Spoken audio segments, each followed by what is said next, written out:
तीसरे प्रखंड मुख्यालय सभागार में गुरुवार को प्रखंड 20 सूत्रीय अध्यक्ष मोहम्मद मुनीबुद्दीन की अध्यक्षता में 20 सूत्री कार्यान्वयन समिति की बैठक संपन्न हुई, जिसमें मुख्य रूप से प्रखंड विकास पदाधिकारी संतोष प्रजापति उपस्थित थे। बैठक में मुख्य रूप से अंचल, शिक्षा, पशु चिकित्सा, पेयजल सहित कई मुद्दों पर गंभीर चर्चाएं हुई।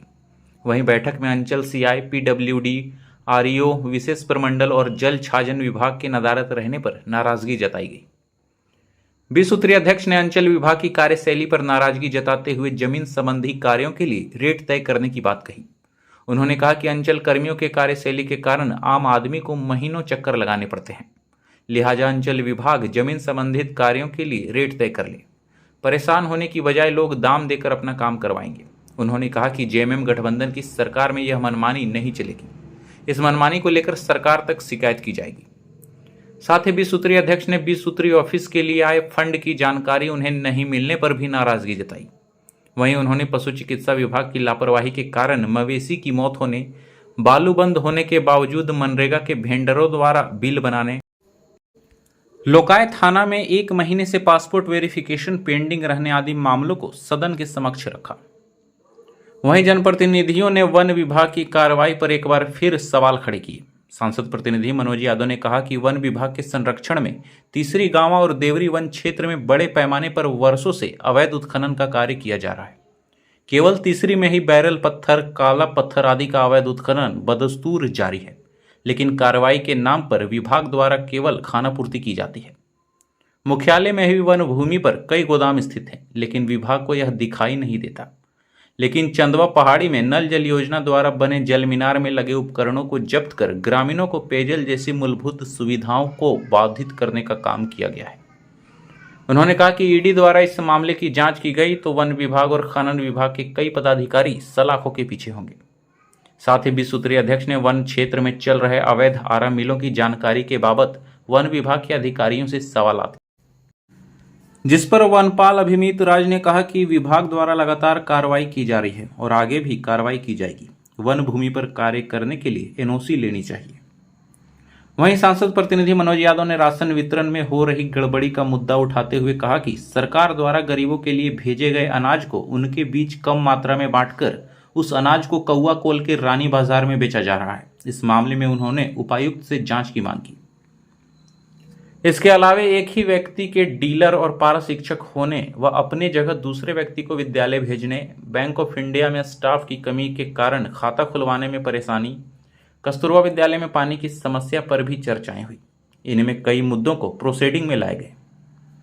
वहीं पीएचईडी विभाग के एसडीओ शुभ आशीष ने तीसरी चौक स्थित शौचालय को 1 महीने के भीतर चालू करने की बात कही।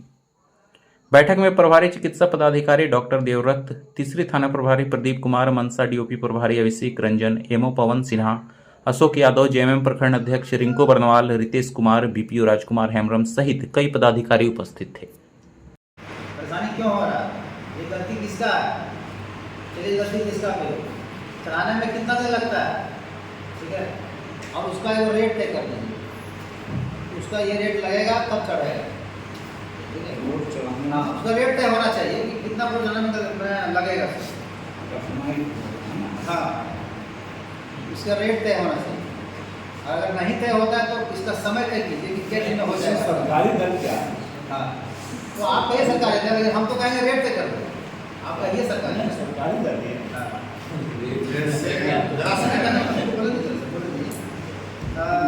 उसके बाद आपका मोटेशन जो है, मोटेशन का समय कितना लगता है? मोटेशन कितना दिन में हो जाता है? 30 दिन का समय है। 30 दिन का समय है। जो हाँ, जो रहती हो, रहती में तो कोई दिक्कत नहीं होना चाहिए। 1 महीना होना चाहिए। ड्यूरेशन 30 दिन में जो है ना, जिसका हम कर लिया कि जो ऑब्जेक्शन रहेगी, मान लो 2 भाई की जमीन, एक भाई छोटे छोटे बेच दे रहा और दूसरा भाई उसमें जो भाई बन जाता है, वो तो कोई ऑब्जेक्शन नहीं है, उसका ड्यूरेशन 30 दिन का अंदर होना है। लेकिन यदि 2 भाई का तुम एक भाई बेच रहा तो उसमें दूसरा भाई का हमको नो ऑब्जेक्शन कट चाहिए। परेशानी कुछ का होगा, सबका तो नहीं होगा। नहीं, बस सही संचालित है हेडक्वार्टर में 3 बाई 3 में पानी का टंकी लगा हुआ था। उससे जो है वन विभाग को काफी का समय, लेकिन बड़ा बड़ा फैक्ट्री संचालित है आपका वन भूमि। ये तो देखने की बात है ना, आंख और मुंह के बीच में दूरी अगर वो वन भूमि में नहीं निकलेगा तो मैं राजनीति से संन्यास ले लूंगा। जांच का विषय हम लोग करेंगे। वही तो बात है, वही वही तो बात है।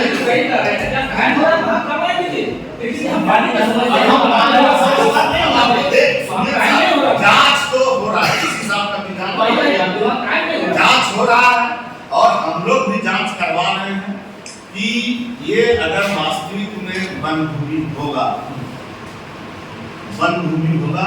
तो उसका भी हम लोग जांच रिपोर्ट देखेंगे, और अगर वन भूमि नहीं है उसका भी हम लोग जांच रिपोर्ट देखेंगे। जब उसका जांच तो ऑलरेडी हो रहा, आपका जांच चल रहा, हम कहा डीसी साहब जांच होनी चाहिए। और जो राशन कब दिया जा रहा, मान लीजिए जैसे इकोस मशीन है, तो इकोस मशीन में हम अगर अंगूठा लगाते हैं तो उसमें हमको जितना माल राशन मिलेगा, जितना केजी पर यूनिट, उस हिसाब से हमको स्लिप भी उतना ही मिलना चाहिए। लेकिन मशीन में हमसे ठिपा लगाया जाता है और 3 केजी अनाज दिया जाता है और 5 केजी मेरा कार्ड में चढ़ाया जाता है, लाभुकों में कार्ड में चढ़ाया जाता है और स्लिप में निकलता भी है 5 किलो। तो ये एक बहुत बड़ा धोखाधड़ी है और ये मैंने गरीबों के साथ में सोचिए शोषण हो रहा है, और इसकी मैं सरकार से जांच की मांग करता हूं और डीसी साहब खुद इस मामले को संज्ञान में ले और गंभीरता पूर्वक एक कमेटी बना करके जांच करे कि किस कारण से अनाज में कटौती किया जा रहा है और जो भी संबंधित अधिकारी और डीलर है उस पर कार्रवाई हो। ये मैं सदन से मांग करता हूं, ये प्रोसीडिंग आना चाहिए।